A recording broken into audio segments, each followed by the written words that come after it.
Welcome back, everyone. This is the Talkin Absolute Nonsense, or as we call it, the Talkin Twats podcast, joined by myself, RichieSkillz, and the one, the only Matthew Connerbeer, the huge Ferrari fan who's got a big Cheshire cat grin on his face from the last round. Coming into this one, high expectations. Matt, how are you feeling? How are you doing? And what is going on? Hi, I'm feeling great, because Formula One is so much better than it used to be.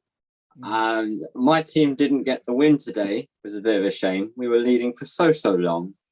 But yeah, it's the new cars. The racing is so much better. I'm a fan of the new Formula One, Rich. I don't know about yourself, but I'm loving it. Well, I would be a bigger fan if the Silver Arrows weren't so far languishing behind, but we'll get into a bit of that a bit later on. As you can see, Mercedes and Ferrari, we are missing Noah today. We wish you well, and we hope to have the Red Bull and the Dutch perspective back in the following weeks as well. But yeah, a great change in the regulations. It's always concerning, Matt, that maybe someone gets the jump. We thought maybe the Mercedes with this radical package would maybe blow everyone away. Sandbagging throughout testing wasn't to be, and we're getting some really close racing. Even in free practice and stuff, it's separated by less than a tenth of a second, and they're really going hammer and tong for it. So let's get into it, Matt. Close racing throughout in this Jeddah circuit. Worried going in personally. We saw in qualifying what happened as well. Maybe let's touch on qualifying. I don't know what you want to do, but a great race, great spectacle today. Yeah, okay, we will touch on quali just before we sort of run through the race order. Three key highlights from quali, of course. We'll discuss, first of all, Q2. We're not going to do it in order because that'd be stupid. Q2, Mick Schumacher with a big off in the at the end of the first sector. That was, I don't know about you, but that was scary stuff, watching him fly off into those walls. I don't know whether the tracks, when they designed it, whether they thought someone was going to crash there or not, because he spun off very quickly and definitely didn't slow down a lot before hitting the wall. And it's a dangerous circuit, and I think maybe it's a bit too dangerous for Formula One standards. Yeah, as it's been spoken about, Jeddah can get away with a few more things because they throw a few more dollar bills at the situation. And we've seen them move the barriers further back this year, make a few more improvements in terms of safety. The cars are slightly slower in the mid to lower speed, but this is a high-speed circuit. And yeah, the nature of them curbs really threw Mick into the barriers. Concerning to see the car fall apart, but it's designed to do that. It took the impact, and Mick, credit to him. They weren't going to race for reasons we'll get into later, but yeah, great qualifying. You said Q2. We was missing someone from Q2, weren't we, Matt? I think we were. I wonder who that might be. Do you want to talk us through Q1? I heard you were loving life in qualifying. I was absolutely shocked. I was listening to it on the radio, in actual fact, as I was out with the family. And yeah, just shocked that he went so radical on the setup and just got it completely wrong. I expected him to maybe switch it up. Potential pit lane start didn't happen for the race itself. But yeah, big shock. What else did we have shock-wise? Let's brush over that one, Matt. Wow. Look at the Mercedes fan brushing over Hamilton Q1 exit. Yeah, I don't know what was wrong with Lewis. I think he was just not at one with the car at all. In Q1, George Russell managed to get himself up into P6. Well done, George. Good lap. Great effort. But the end of qualifying, the big shock of them all, there's a Red Bull on pole, and it wasn't Max Verstappen. Sergio Perez pulling out the big lap when it mattered.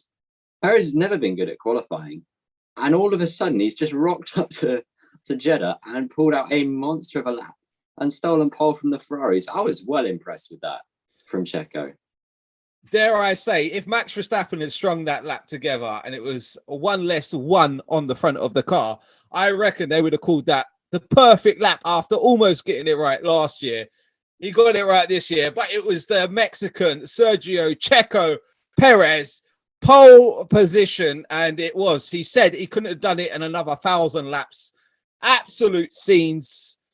But yeah, the pole position, it's not always done, is it? You think maybe a bit difficult on the start of the race. You can get away, but yeah, absolute scenes of a lap that was, and a big surprise. We thought Leclerc had it in the bag.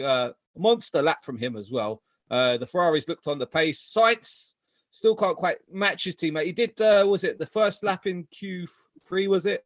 That he pulled it out quite nicely, Sainz. But then when they switched, we saw this, this was a trend. Switching on to the new tyre, it was very Marmite for some drivers. Some drivers liked it, some didn't.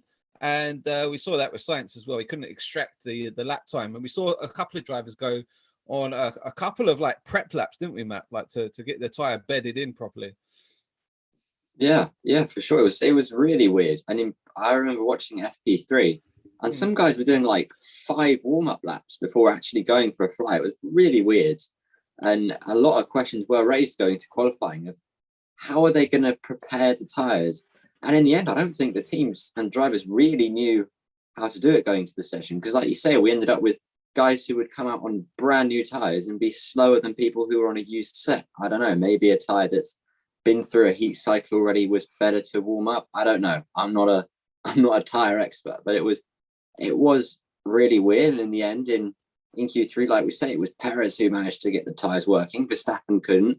And at the Ferrari camp as well. In the end, Leclerc got them working. Sainz, for the second week in a row, he was good for the first lap of Q3 and then threw it away in the second. I hope that doesn't sort of become a repeating trend for him, because it's not going to bode well for him through a whole season.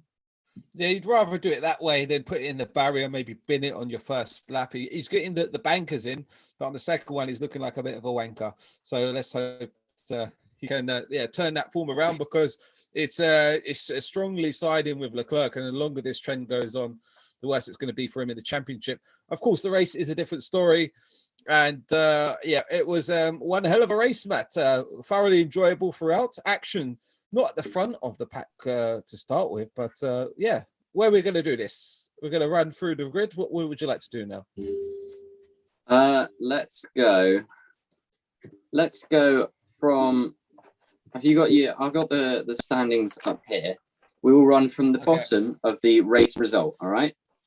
And we will talk about each driver's individual performance and skills shown throughout the event, or lack of skills if you're Yuki Tsunoda and didn't make the start.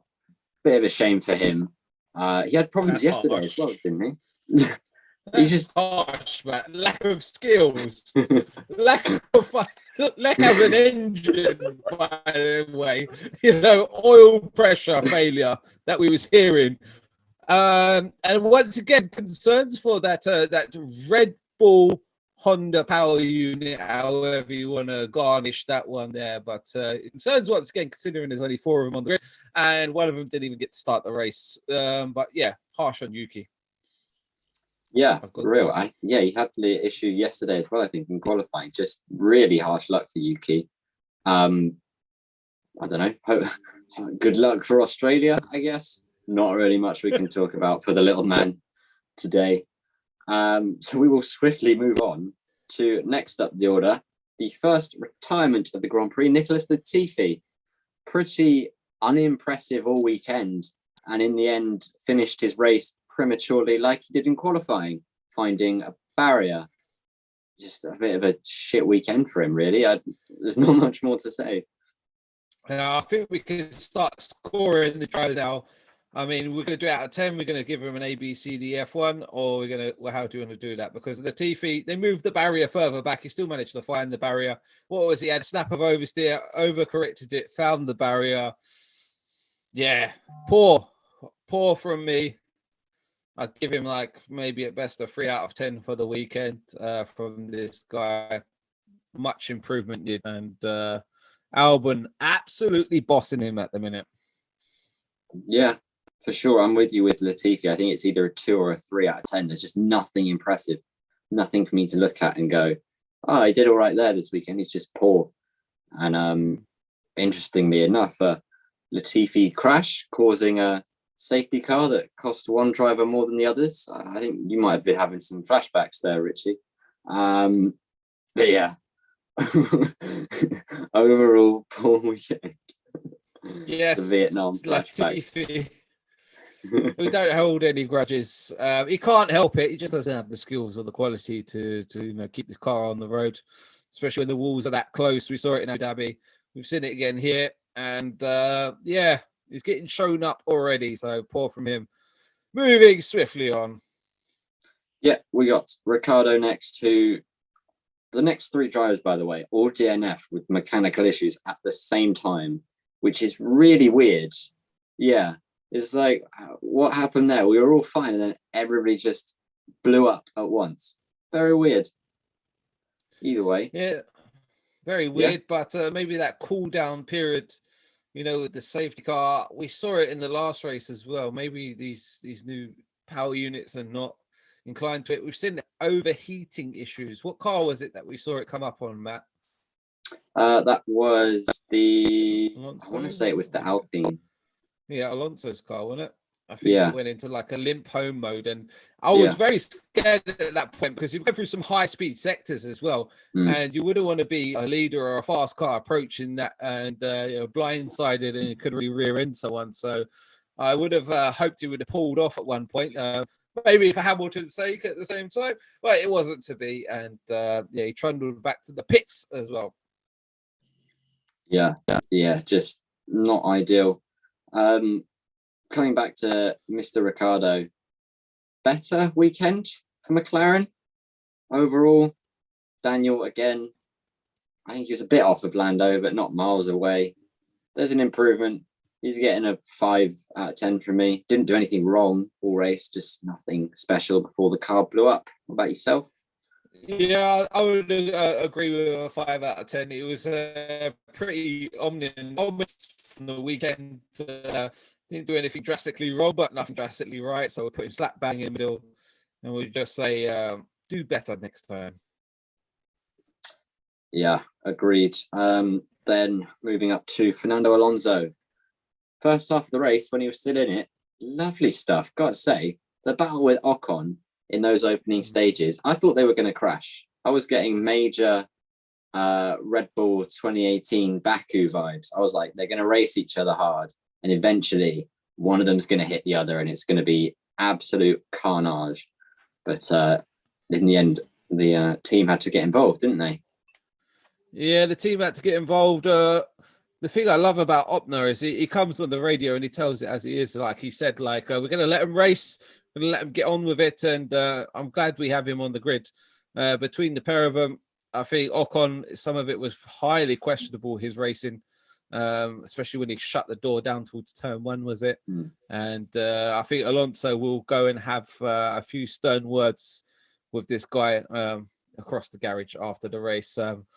Some of Ocon's driving was desperate at times. And Alonso, he's plucky, he's calculated, he's cool, but wasn't impressed with it. They weren't playing the team game very well. You expect one of them to come on the radio and say, okay, we're going to settle down at some point, but they got the elbows out, and at the end of the day, they lost a lot of track time for it, I think, Matt.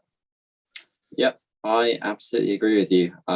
It was great to watch, but from a team perspective, you just kept seeing them battle, and then now Bottas is in the picture, and now Magnussen's in the picture, just costing each other big time. And I think that battle really quite well reflects the situation in that team at the moment. They're both clearly battling it out to be the number one driver.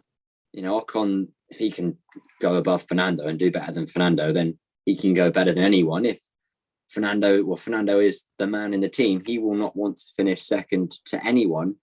And I don't think that'll be the last time we see the two of them getting a bit too close for Otmar's liking on track this season, I don't think. No, I don't think so. But a good performance. Alpine showing some improvements this weekend and back on the front foot once again. Alonso and Ocon, I'll probably give Ocon maybe a 6 out of 10. Maybe Alonso a 7 for the weekend. I think they've both done a good job with the car, but the car's coming alive, and Alpine seem to be on the front foot this weekend. Yep, I would agree with that. 7 for Alonso, 6 for Ocon. And then quickly, last of the DNFs, Valtteri Bottas, 6 out of 10. He was doing all right. He was having a decent time. Not quite as strong as Bahrain, but he was doing all right until the car gave up on him. Yeah, I think it's a bit harsh. I'll go with a 7 to match his 77. I think qualifying, the pace was there in the car. Better start than last week. Remember last week out, he had a terrible start off the line. Zhao was complaining of the similar issues as well this week. He got mugged for a couple down into T1. But Bottas, through no fault of his own, lost out on potentially some good points today. And good pace in the car. My pre-race prediction of with Alfa Romeo being at the back of the grid is completely out the window at this point. And but it remains to be seen come the end of the season. But I'll give Bottas a 7. Yeah, our pre-race predictions are pretty embarrassing, aren't they? Some of them, and we laughed at Noah when he put McLaren 5th.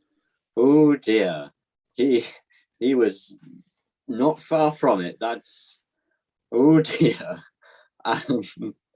Yeah, moving up the order.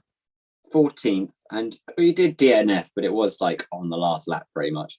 Alexander Albon, 7 out of 10, did all he could in the Williams. I think the Williams is, I'd probably say, the slowest car this year. I think it's there, probably battling between them and Aston Martin to be slowest, if I'm honest. And he did all he could, but in the end, what can you do? Yeah, I'd hover between a 6 or a 7. If we're feeling generous, I'll give him a 7. Definitely the team leader this year. He's dragging that car up the grid. And who would have thought having a Mercedes power unit in the back looks like a bit more of a hindrance than a gain in this season. Let's see how the power units look, though, in the long term. Maybe they have a bit more longevity in that Merc. Maybe not. But not looking good in a straight line drag with these guys at the minute. But we'll go with a 7 for Albon. Yeah, interesting you say that about Mercedes engines as well. It must be with the new fuel, because I don't think anything else has changed with engines going into this season, right? It's just crazy that Mercedes have dropped down. Well, what was it they done away with? Was it the MGUK or the MGUH? It was one of them. I can't remember exactly. I always get confused between the pair of them. But there was I'm sure they stripped back one of them to make them a bit more simpler, a bit more cost effective, and a bit more real to life sort of engine specs. But yeah, we've gone up to 10% biofuel in the car. And that was a potential concern with the Red Bull issue that we saw last week, etc. And other teams have benefited of it. And we can't change it now. We can't change it. We're locked in for the fuel.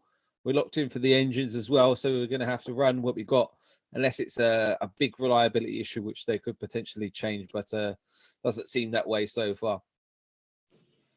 Yeah, I agree. Not looking good. If you've got Mercedes power, moving on, P13, Daddy's Cash Lance Stroll. He took out Alexander Albon, so that's just not good from him. Pretty meh weekend. 4 out of 10 because he took out Albon. I thought it was a dive bomb. That's what Stroll said on the radio. He just dive bombed me. No, I need to tell a word. The car was alongside. He left the door open. He should have slammed it shut way before that, but that's again a bit of his naivety in terms of racing. Yeah, it's hard to judge him as well because we don't have Seb alongside him. We wish you well, Seb. We hope to have you back very soon in the car. And he's just happy, chilling, living his best life at home. I'll give Stroll, I'll go with a 5 for me. You're too harsh, Matt. Yeah. Well, all right, fair enough. I'll allow it. Speaking of Seb, pretty confident this is going to be his last year in Formula One with the Aston Martin, as diabolical as it is. I don't see him sticking it out another year. Do you? He's looking an old man at the minute, isn't he? He looks like he's already got his slippers on, just use a pipe, put his feet up, and he's going to grow a beer belly. And he's going to sail into retirement at some point. Yeah, absolutely. Speaking of Seb, next up, P12, Vettel's replacement for the weekend, Nico Hülkenberg. He was all right, I guess. I think obviously hasn't been training properly like a Formula One driver for a while, so his neck most certainly would have been killing him. He beat Stroll. I guess that's a positive. So I'd go 5 out of 10. It was nothing major from Hulkenberg, maybe a 6 because of the circumstances of he's just jumping in that car. But again, it's nothing special. The Aston Martin is just not good. Yeah, again, I think we're being a bit harsh on him. If we look at the strategy call, I think he was one of 3 drivers to start on the hard compound of tyre. Safety car came out. I know people said that it was a good time for Lewis. He gained some position on track, but it was also the ideal time for those medium runners to switch over, get their mandatory stop out the way, and to go to the end. So I think that really cost him, because he was at the front of a train for a long while, and he just saw people sail past him on the fresh hard tyre once it got up to temperature. So I'll go with a 7 out of 10. All things considered, hopping in here as a replacement. Like you say, he doesn't have the prep work. He does have a race under his belt already. But it was a difficult race. Okay, 6. We'll go with 6 because he could have got more out of it if the strategy had been right, in my opinion. Yeah, that's fair. It's just, like you say, not much good done. P11, last of the non-point scorers, Guan Yu Zhou, or Zhou Guan Yu, as we're supposed to call him. I qualified, I think, 12th. Had a bad start. Very poor. He had that, I tell you what he had. He had that 5-second time penalty. I can't remember what for. What was it for? The 5-second penalty was it an on-track incident where I think he gained an advantage by leaving the circuit? I think it was early on. Was it with Albon? Because they both disappeared off the map pretty quickly. I think Lewis was behind him at one point, and the next thing they was trundling further behind. So coming for that box then, Matt, and that was the team's mistake, surely. Yeah, absolutely. Not serving the 5-second penalty. I'm not sure what the situation was, whether there was just some confusion going on. But he then had to take a drive-through penalty, because you don't serve a penalty, they're going to have to increase your penalty, aren't they? Not ideal of him, but not his fault, I guess. So 6 out of 10, 7 out of 10. He did nothing wrong other than go wide. Well, he got the penalty in the first place. That was his fault. He come into the pits. They did wait for 5 seconds. However, they touched the car. I think it was the front left. I think the front left man, I think he touched the wheel and went to take the tire off. From memory, the front jack man didn't engage straight away, but I think they got it wrong in terms of the timing, touching the car. They did sit there and wait, but they completely ballsed it up, and then just hope they winged it and no one would notice, and then ended up getting a drive-through penalty for not serving it, which is strange, because I don't know if that's the way that a 5-second penalty has to be adhered to. If you don't serve it in the pits, then does it get applied to the end of race time? I thought a bit of a vague one there, Matt. Something we'd have to look into. Yeah, I think teams don't get a choice on when they serve it. It's like the rule is it's a 5-second time penalty which you will serve at your next pit stop, and then it only gets added to your end of race time if you don't pit again, if you're going to the end of the race. So I think if you pit, you have to serve it, and then if you don't, then it's okay, you've cheated. So not ideal for Mr. Guan Yu Zhou, but better luck next time. Score some points. Moving on, P10, your man, Lewis Hamilton. Wow, what a weekend for the 7-time champion. Absolutely bossing it in his Mercedes to P16 in qualifying and P10 in the race. That's what I'm talking about. It's a 2 out of 10 for me. That's just, it's poor. Hey, it's 2 out of 10. Matt, if this is F1 2021, he gets driver of the day all day. He's plus 6 positions or whatever. Okay, come on. Work it out. No, I'm joking. 2 out of 10 is harsh. Very harsh. He had some good racing today. Some good overtakes. I'd give him a solid 6 for the weekend. I have high expectations of him, but I think you're being overly harsh. The strategy didn't help him whatsoever. I know he gained some track position, but he was slowly creeping up the order before the safety car.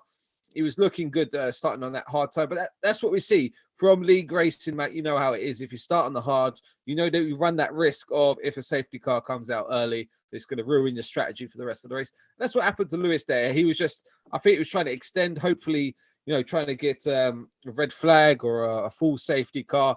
And he was very unfortunate as well because that late VSC, which turned into, it stayed a VSC, wasn't it? It was just a VSC. And then the pit lane was closed, and K-Mag called it absolutely right. Come into the box before they closed the pit lane. Merc what have they done? Have they swapped engineers with the Ferrari team? Because it looks that way to me. Yeah, absolutely. It looks that way. Shambolic is what it is, Rich. I'm sure they could have pitted him because the first time Lewis came by, the pit lane wasn't closed yet. Because he's ahead of Magnussen who got in. It was very close. I think he was 200 meters past it when they called it. And he was on the radio already complaining about it like Lewis does. But poor strategy, poor execution. They should have seen that car on the side of the track and said, look, we need to box anyway. Let's not risk it. Let's get in now because it was so close. It was obvious that, it was a very small margin to get in between the white line and not cross it and then get a penalty for not being within that bollard or whatever. So, yeah, very poor execution. I'll go over 6 for Lewis. Tough day at the office for him, and he's not happy. He is not happy. Right. He got let off quite well with the fact it was only a VSC as well, because he didn't pit. If it then went to full safety car, he'd have been screwed. Absolutely screwed. Yeah, plumb lost. And 20 seconds off the pack because he'd have had to pit still, so he'd be retire no points today. Retire the car would have been. Box, retire the car. He's not happy, is he? Not good for Lewis. Mercedes are going to get that car sorted, aren't they? I can see it being like a McLaren 2009 season where they start the year, the car's like midfield, and by the end of it, they're all right. They're not championship potential, but they're winning the odd race here and there. I reckon by round 20, Lewis will have got a victory this year. Yeah, it's sort of giving me vibes of like when McLaren sort of fell off the boil in like 2012 kind of days. You know what I mean? They'd win the odd race throughout the season, but they wouldn't be absolutely dominating anymore. Red Bull and the other teams look to be coming to the fore. And the car, the package, they've lost a lot of key people, especially in the engine department to Red Bull powertrains as well. So even when Lewis crossed the line, he said, do I even get a point for P10? That's how often he finishes down in them positions. But yes, Lewis, you got a point. Did you deserve it? Maybe not in the grand scheme of things this weekend, but nonetheless, he'll take it. Yeah. P9, big man, Kevin Magnussen. He was all right, wasn't he? Again, like you say, sort of a bit ruined by the strategy of starting on the hards. Because, as we've said, there never really came the ideal point to pit for them. So K-Mag, he did pretty well. He was battling with Fernando at one point. He was holding on quite nicely on the hard tyres. 6 out of 10. I think that's, again, he's still very fresh back in the car. I'd go with a 7. He started P10. He gained a position. Strategy didn't go his way today. Good pace in the car. That Ferrari power unit is looking mighty in the back of it as well. And strategy had to make that stop very late. But Haas getting it right with the call as well, bringing him in at the right time. Credit to him. Had a good little battle throughout the race as well. Some good racing. And got some points on the board for the Haas. At one point, we had Russell, K-Mag, Hamilton. Now, coming into this season, if you would have told me that on genuine pace, I would have said you're an absolute raving lunatic. But that is reality this season. And you know what? It's fucking lovely. Even as a Mercedes fan, I'm loving that. Yeah, absolutely loving the big shake-up. Nice and refreshing after 8 years of Mercedes winning Constructors' Championships. Maybe, just maybe, someone else is going to do it this year. Moving up to P8. I kind of forgot he was in the race. Pierre Gasly. What did Gasly do today? Anything of interest? Gasly raced around Saudi Arabia, apparently. That's what it says on his social media. That's fair. Yeah. I think everyone behind him had incidents. I think that's the situation with Gasly, or was on a bad strategy. Yeah, I think, the race director just doesn't like him because we didn't see much of him throughout the Grand Prix. But nonetheless, Gasly doing Gasly things and being consistent, keeping his head down, getting the job done. I think that's a good day at the office. I would say a good day, but I'd expect more from him as well. I'll go with a 6, maybe a 7 out of 10. Car's not looking great either, is it? No. I'll go with a 7 considering the package they've got. Okay. I will go. I've been harsh so far, so I'm going to stick to it and go with a 6 because he didn't do anything. He didn't do anything special today. He's just there and didn't fuck up. So crash more, Gasly. Just come on, Gasly. Just have a crash. Jeez, man. Moving on to P7, and this is someone I was quite impressed with. Lando Norris, P7, points to McLaren. Wow. They'll be happy with that. Narrowly missing out on P6 as well. Very nearly had Ocon, but good job, Lando. 6 points in the bag. 7.5 out of 10. It's an 8. It's got to be an 8 out of 10 considering the first race, the troubles they've had, braking issues, etc. The car's not been easy to drive. We've seen Daniel Ricciardo, a seasoned veteran, really struggle with it. And even the qualifying wasn't great this weekend, was it? As he made up positions, he got it right on track. Some good battles throughout the race. Yeah, I'd go with an 8, Matt. Yeah. Good job from him. And nice to see him back on the front foot. Nice job, Lando. Hopefully McLaren hold that form. I think Jeddah was definitely a better track for them than it's a smoother track, less bumping in it, so something you're struggling with. Yeah. And less hard braking as well in Jeddah. There's like only 6 braking zones on the whole circuit, and most of them are low, medium braking. There's no real heavy braking. True. P6, we did speak about him earlier. Esteban Ocon. Like we say, a little bit aggressive with your teammate, especially this little bit. Very trying to kill him. He's trying to kill him, Matt. That's fair. It was such a late move that first time. Like, there's a tiny little gap on the inside, and Alonso was a bit brave looking at it, but the way Ocon just darted across there, like that so easily could have been 2 pink cars, one of them being Esteban Ocon crashing into each other again. No, not good sportsmanship there. When it's your teammate, you got to leave extra room.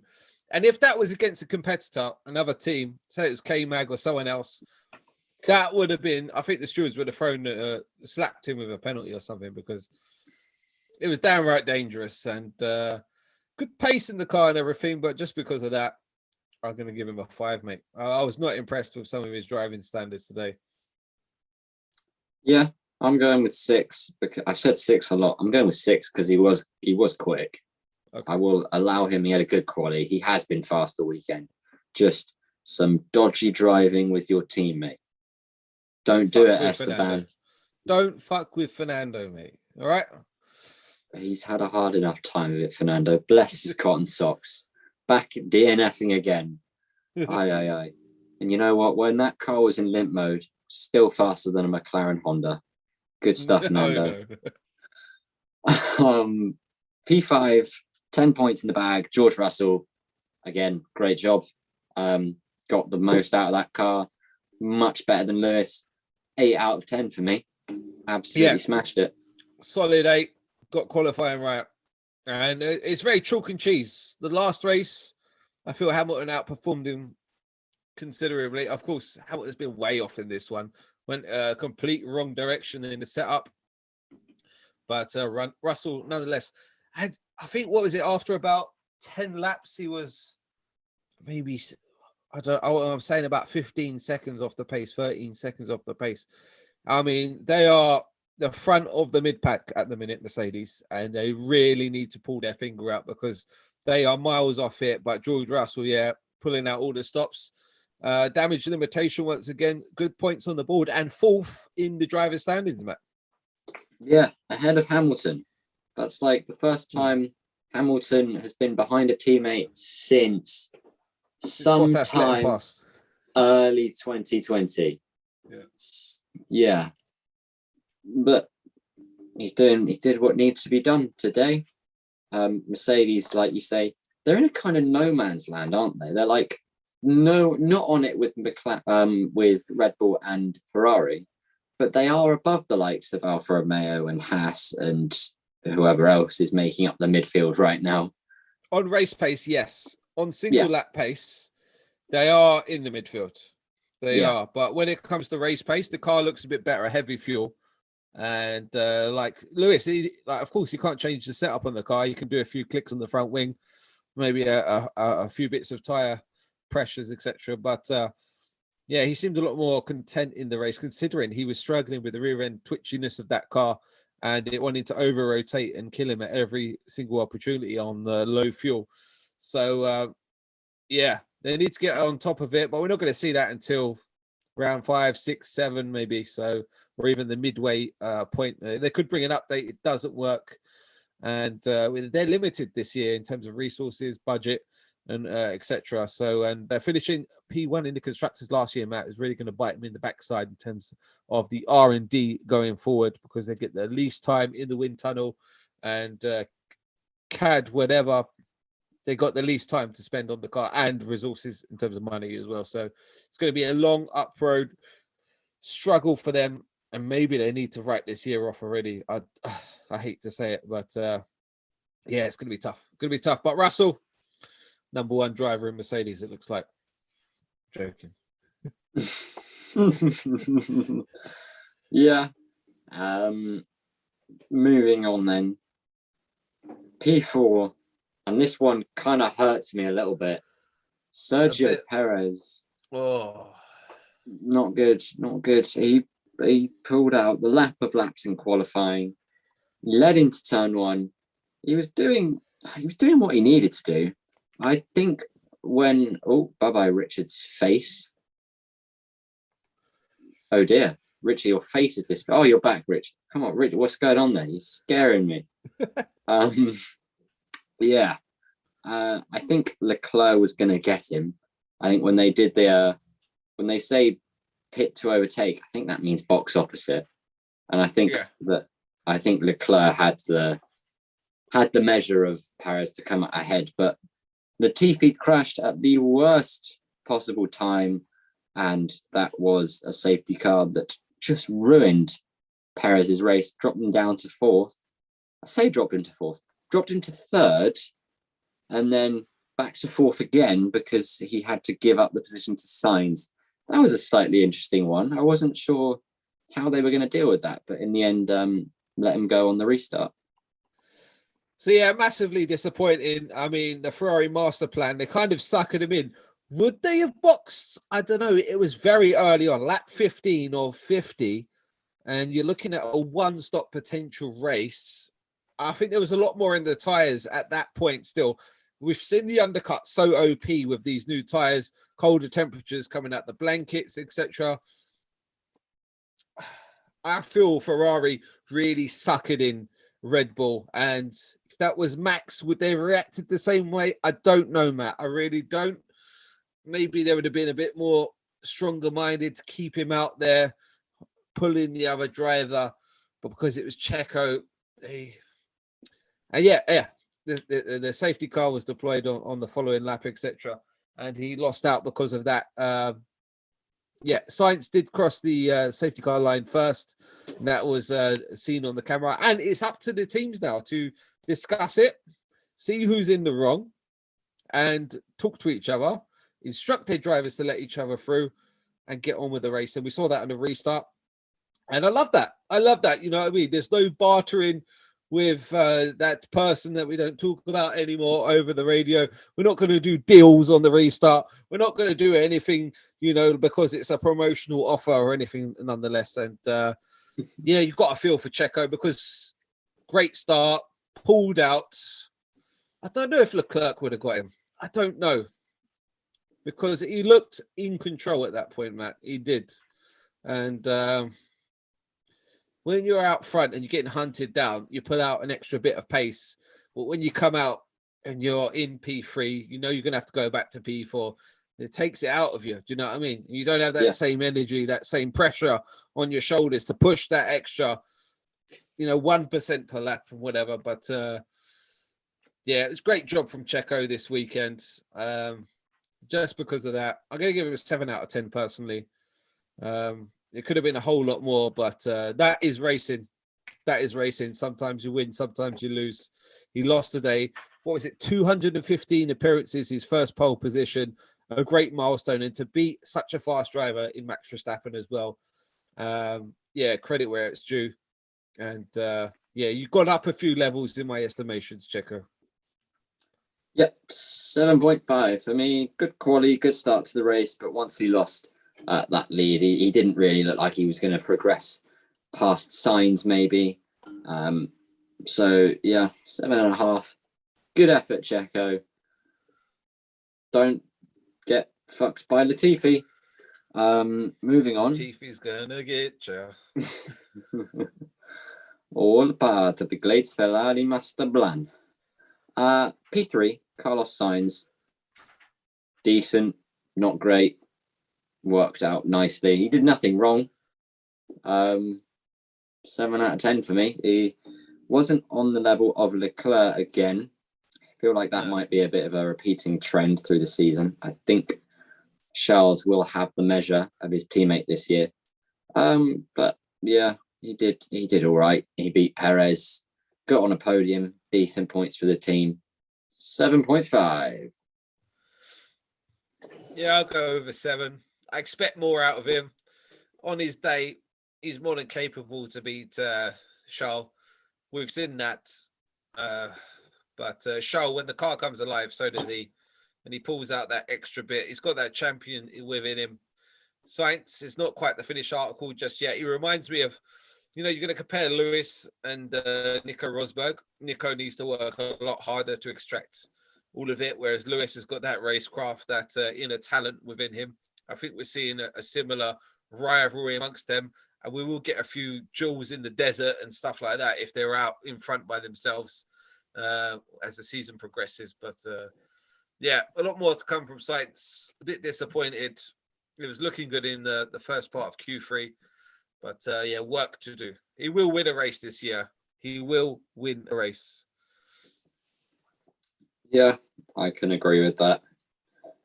Moving on then to the front two. Wow, what a battle they put on for us. I was a bit worried about halfway through the race that it was going to be a bit dull to the end, that Leclerc had the measure of Verstappen and that Max couldn't even pit again because he'd lose out to Sainz and Perez and probably the 2 Mercedes at that point as well. So I was thinking, oh, they're just going to cruise home and it's going to be a bit dull. But no, because with 10 laps to go, Verstappen remembered to push the throttle pedal all the way down. He got a bit confused the rest of the race, and he remembered, oh, I've got a couple centimeters left here, and he found some pace. And my goodness, did they have an entertaining and strange battle in the final laps. Reminiscent of F1 2020, 2021 racecraft here. We're suckering each other into the realms of DRS. No, you have it like in Baku, you don't want to have it going down that main straight, being so close. And yeah, great minds and the strategy. Jensen, as the commentator was talking about it, like how great it was to see between them. Charles was immense through sector 1. And then we saw the low drag setup come alive through sectors 2, 3, and on that main straight once again. And it was a real battle because we had so much aero on that Ferrari. They went for the higher aero. Red Bull went for the slipstream based on last year succumbing to Mercedes straight line speed on the final rounds there. But Charles drove his heart out. I mean, I'm going to give him a 9 out of 10 for his performance today. I thought he drove out of his skin. He done everything he could. And I really thought if them yellow flags hadn't come out in them final laps, Matt, I thought he could have mounted a charge. Maybe he just didn't have the straight line speed in the car because he was edging to within half a second in those final few sectors, but couldn't get it done today. But yeah, they put on one hell of a show for us today. Yes, I agree. Just while we're on this, where you mentioned yellow flags, we saw on that last lap where was it Albon had pulled over, where the yellow flags were at the end of sector one. Yeah. That was, I didn't like that. The fact that Max definitely slowed up a lot more than Charles did for that. And that's the thing I really don't like about yellow flags. There's this ambiguity about how much do you have to slow down, because it's not like a BSC where there's a clear delta. You must slow down and do this time. The yellow flag is just, you have to display that you've slowed down at a certain amount, but how much is too much, because you don't want to give up time. And I don't like it. I'm not a fan of the yellow flag. Yeah, we saw, who is it, Max getting on the radio saying he closed up in that sector. And that's not fair. That's not fair. One thing I was concerned for safety, you know, maybe the driver's going to jump out the car, you know, and there's someone hits the curb the wrong way, like we saw with Mick, and spears off into the barrier. It should have been neutralized at that point in that kind of circuit there. Yes. I feel like it should have been a VSC or something pulled out. Any kind of incident around this kind of circuit, you need to go safety first. And again, is it for the cameras? Did we do it for the entertainment purposes? Needs to be reviewed, because I was concerned. Of course, I want Charles to have a go at him, but it wasn't right. It wasn't right. And yeah, it needs to be looked at. Yeah, valid point, Matt. Yeah, I when he pulled over, I said to my dad straight away that, oh, that'll be a VSC race over. And I think any other lap of the race, had that been lap 30, we'd have had a VSC, probably maybe even a full safety car, if they needed to get a crane on the track to move that car. If it's lap one, it's a straight VSC. It's non-negotiable. So the driver's got to get out the car and whatever, but it's like, okay, it's the last lap. Just carry on. You didn't see anything. You didn't see nothing. Just a local yard. It's just not on for me. And I think it was like that same bit of track that Mick crashed yesterday. It is so easy to lose it, and I don't know. I was not a fan of that, but in the end, great win for Verstappen. Great drive for Leclerc. I'd give Leclerc a 9, Verstappen a 10, because Verstappen won and Leclerc didn't. I think I was getting some flashbacks of the race last year when they were coming down the back straight and braking really heavily because they wanted the DRS. I was like, where have we seen this one before? Oh yeah, it's when the vein came out in Richie's head. The weird thing for me, Max kept going down that back straight. Max kept pulling out to the side. I was like, well, you're just allowing Leclerc to brake. If you sit behind him, Leclerc has to go. He can't just slam the brakes on, because then it's a brake check and the vein in Richie's head comes out, because Richie doesn't like brake checks. Yeah, I think the two incidents were slightly different. It's the same piece of racetrack at the end of the day. Yeah, Max definitely jumped on the brakes a lot heavier. I feel this time around, who is it? I think Leclerc lifted off. I think he lifted off. He didn't actually apply the brakes or any, tried to slow down dramatically. And the first time Max sailed around the outside, took it, and then Leclerc came back at him. But that's the great thing, like Jensen was saying on the radio, was like, you have the opportunity to have a go again. We saw it in Bahrain. He's like, okay, go on then. You're going to brake so much heavier. I'm going to brake nice and early on the apex, get on the power earlier. But Charles, I think his downfall in this race as well was out the final corner. The car was very unsettled. The rear end was twitching. We saw it on a number of occasions, looking on his rear wing, etc. The car moving around, and that just didn't help his overtaking possibilities. But Max, I can't give him a 10. I don't think he was at his absolute best today.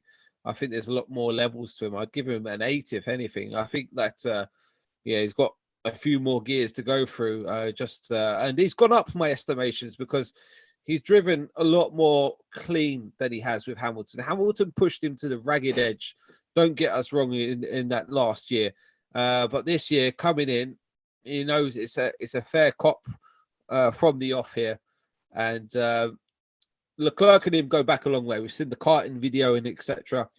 And the rivalry that's been brewing for a long time.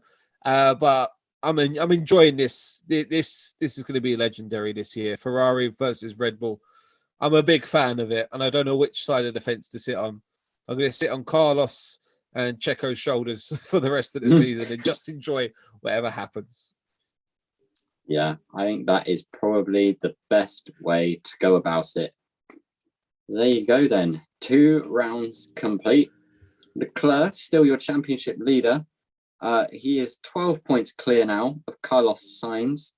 Verstappen a further 8 points back in P3.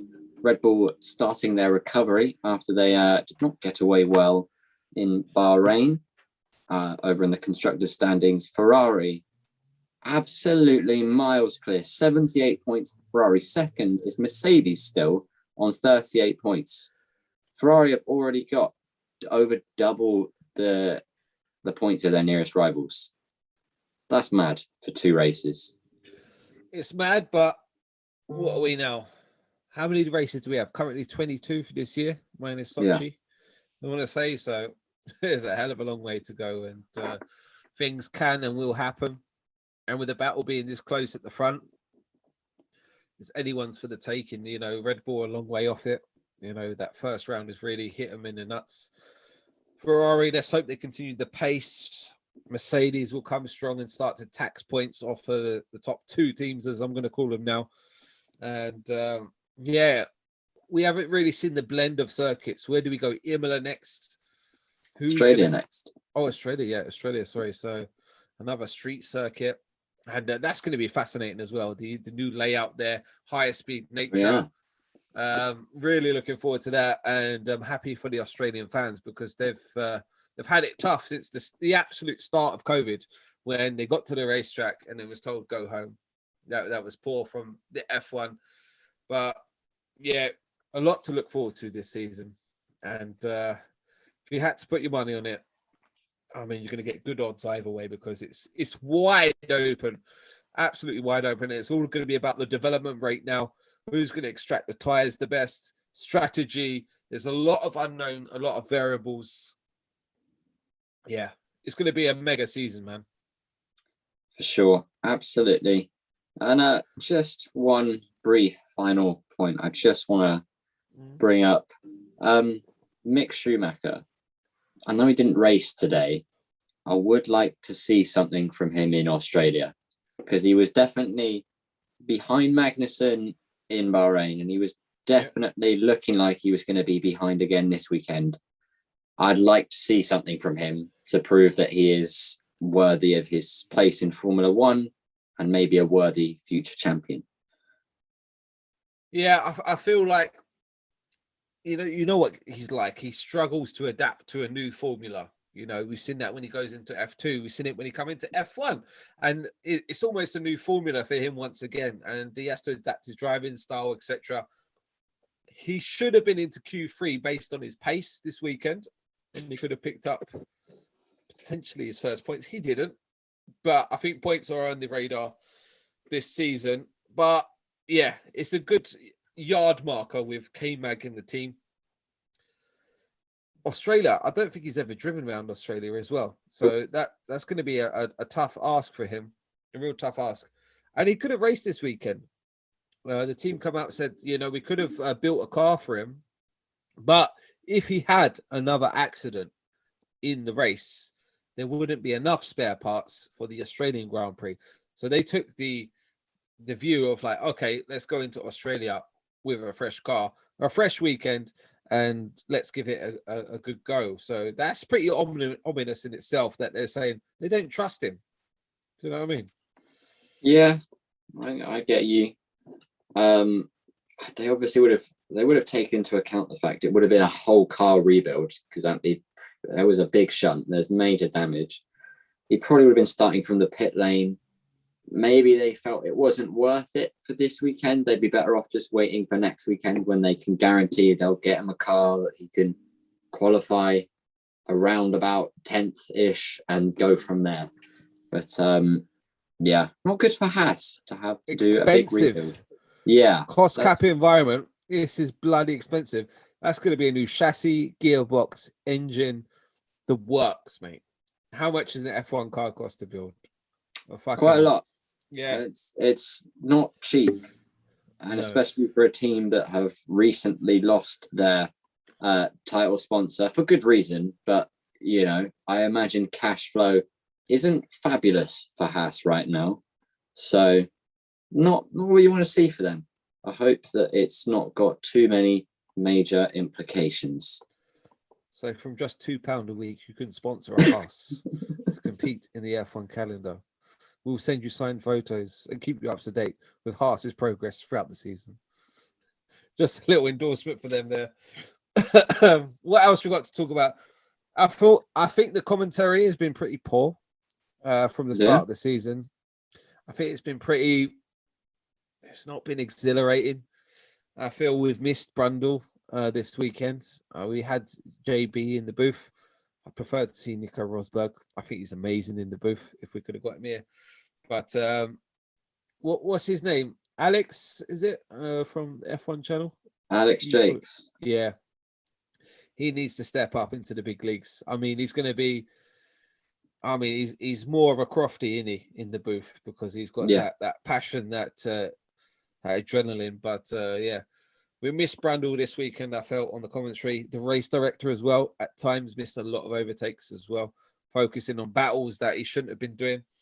So hopefully they sort that out.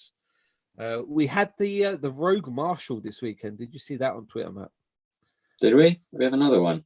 Yeah, wishing death upon Lewis Hamilton, a marshal at the circuit that subsequently got ejected from his position going into the weekend. He tweeted out that he hoped Lewis would suffer a similar crash to Roman Grosjean, but succumbed to his injuries, and that was very concerning to see. But the FIA dealt with that very swiftly, and glad to see that as well. The F1 Twitter community quickly jumping on that and bringing that to light. Even coming into practice this weekend, Matt, we had the missile attack at the Aramco site, and everything thrown into question. Drivers holding a 3 to 4 hour meeting about the ethics of racing here at Saudi Arabia. Now, do we come back here next year? I mean, we've got a long-term contract. Money talks, but we're very finely poised at this minute. Safety and well-being of our drivers, you know, that's what I was fearing coming into this weekend as well. I fear for the drivers, the teams, everyone's safety. Can you imagine if something happened? That was, what is it, 12 miles from the circuit, 10 kilometers, whatever it is. And that was at an Aramco facility. Now, this race is sponsored by Aramco. So, you know, going forward, that could be more of a prime target. Of course, there'd be higher security around the circuit, but considering what's going on in the world, we've just got rid of the Russian Grand Prix because of war. We've just seen in Bahrain, no war and this and that, but we've got the Yemeni rebels doing missile attacks very close to home. Who is it? Max even getting on the radio saying he could smell the smoke from the oil fire. I mean, that needs to be considered, and all things considered, I don't think we should be racing in Saudi Arabia. What are your thoughts? After last year, I was unsure. I was a bit like, we've only had one race. I don't want to pass judgment. Let's just see what happens when we have a race that isn't kind of all in the, oh my God, Verstappen's just brake checked Hamilton and the vein in Richie's head has come out. This year, I think we saw once again the danger of the circuit. Yeah, too, especially. Was it Cem Belabassi who got concussed? I hope he's doing all right. Same last year, wasn't it? It was a disaster in F2 last year. Yeah, F2 is weird this weekend. The sprint race, they had 20 laps. I think they got all of about 6 racing laps in their 20. I think the rest of it was under safety car. And then they did the feature race today, and they did 27 laps. Absolutely fine, no issues. Bit weird, but I don't know. They do what they want. But yeah, I think it's not a place we should be racing. If I'm honest, I think there are plenty of other circuits we should be going to instead. And we're getting too greedy as well. We've already got 23 races, way too many for the teams, for the drivers in the cost cap environment. I think that a 20 would be more than sufficient, and even 18 was decent. So Yeah, F1 needs to stop being so greedy. Other things I've got noted down here: how awesome does the safety car look and sound this year? It's an absolute beast of a car. She's looking fine. Fernando, some of his overtakes, Ocon trying to go off track to stay with him. Checo, the first pole of his career, 215 races. How happy can you be from him? Leclerc, no flashing lights working on the back of his car to indicate that his car is in recharge mode. Surely that must have to be working, no, Matt? Yeah, I think from a it safety surely standpoint must have to be working. But it's a standard part, that, isn't it, on all the cars? And so I imagine, as long as Ferrari haven't intentionally turned it off, it's just a bit of dodgy reliability. It is the only time I've ever seen it not working, so I don't know, maybe we'll let it off just this once. But yeah. A lot of the retirements today, Ricardo and Alonso in particular, looks like both of the power units have failed on downshifts as well. I don't know if there's anything into that. Maybe downshifting too early in these new power units with the new or less tech on the units themselves. But yeah, definitely something to look at for the teams. And Crofty, I've got a quote here during the race. We look at Mike Crack at the pit wall. He said them words. We look at Mike Crack. And the way he said it said, we look at Mike Crack. I thought that was very, very funny this week. Yes, I heard that as well. Leclerc crossing the white line at pit entry multiple times. And did he cross it sufficiently? Or does he have to cross the bollard, just to clarify for the fans, Matt? I don't remember what it is. It varies. I saw several drivers do it. It wasn't just Leclerc. I saw big trains of cars where they all just drove over the white line. Maybe the stewards decided that flipping heck, they're all doing it. Just let it go. I don't even know what the rule is there. I've always assumed before you can't cross the white line on the pit entry unless you're actually coming in for a pit stop. But evidently that's not the case, so I don't know. Well, I know there's some circuits and some other formulas where they have a commitment cone, as they call it, or bollard, and once that's the point of no return, as it were. At the end of the race, we saw, who's it? So I think it was Leclerc or someone forget to come into the pit lane, and I was just begging that they didn't penalise him for that. But yeah, great weekend of action. I'll be glad it went ahead. I mean, we was provided with some great entertainment this weekend. But yeah, drivers were up to 2 or 3 a.m. at the circuit discussing if they should have been there at all. Who knows? But we head to Australia. The championship is on. Ferrari are in the hot seat. Max has taken his first win of the year. That's going to give him great confidence. Checo looks like he's a great number 2 driver. Mercedes look nowhere. And we're loving Haas. We're just loving Haas. We're loving Haas. Are everyone's second team this year, like McLaren have been in previous years. Haas are just the feel-good factor. Long may that continue. Gunter, we're looking like a bunch of absolute legends this year. And long may that continue. Anything else to discuss, Matt, from the first round to now? Couple updates while we've been talking.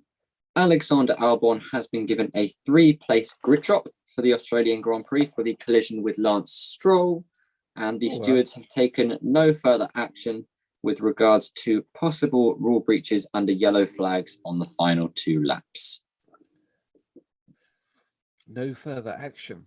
So that means he didn't not adhere to it, or they just said, no, you can get away with it. Again, in the sake of entertainment, I hope that is not the case. Of course, we've got a big reshuffle this year in terms of the drivers, stewards, room, etc. It's a lot more refreshing not to have the teams on the radio. And the drivers, we don't hear too much team radio as much as we used to this year, Matt. Yeah, I think that's because Max and Lewis aren't whinging about each other anymore. We haven't yet reached that level of intensity that we got to last year. I imagine I saw someone comment on Instagram on a post about the battle between Leclerc and Verstappen, and they're like, "Oh, and it's so great how they've got such respect for each other." And I was like, "Yeah, you just wait, give them halfway through the season when it's them two battling it out for the championship. We'll see if they've got respect for each other then." I think that situation could very easily change. Yeah, there will become a point where there's a line cross between the pair of them. Well, we saw with Lewis last year. Lewis just said, "Okay, after you, after you, after you, sir, after you, sir, after you, sir." Then it got to Silverstone. It's like, "No, fuck you, get off the circuit and let's have a 50G crash because there's a title on the line and it's going to be a turning point in this season. It will boil over. When will it happen? Let us know in the comments because it's going to come very thick, very fast. And who is your prediction for the World Drivers' Championship? Let us know. Matt is, of course, going red. I'm going to go red as well. Yeah, it's going to be Charles's year. I got a feeling he's looking good, Matt. Don't you think? He's looking fabulous. But he didn't win today, even though he probably should have done. So I don't know. We'll see. Yeah, let's see. There's going to be some frills, some spills. There's going to be different circuits, different layouts. Like we've seen today, the Mercedes looked a bit more alive because there wasn't as heavy braking zones. The porpoising really affects them teams in the heavy braking zones where the car is bouncing around. You're trying to get it slowed down. Max looks like he can absolutely send it. And Matt, how he looked up that hard and didn't have a massive flat spot as well is beyond me going into that final corner. But again, Leclerc just held it around the outside. There's so many iconic images of this season already between the battle of these two. And it didn't look like it coming into this weekend. It looked like Checo versus Leclerc or something, but we still found ourselves with Max versus Charles. Let's get it on. Let's get to Albert Park. When we head in there, Matt, how much longer we got now? 2 weeks for Albert Park. 2 weeks to wait. My God. Honestly, what are we going to do next weekend? There's no Grand Prix on. I think a bigger shake-up this year as well is the tyres, Matt. Like from last year to this year.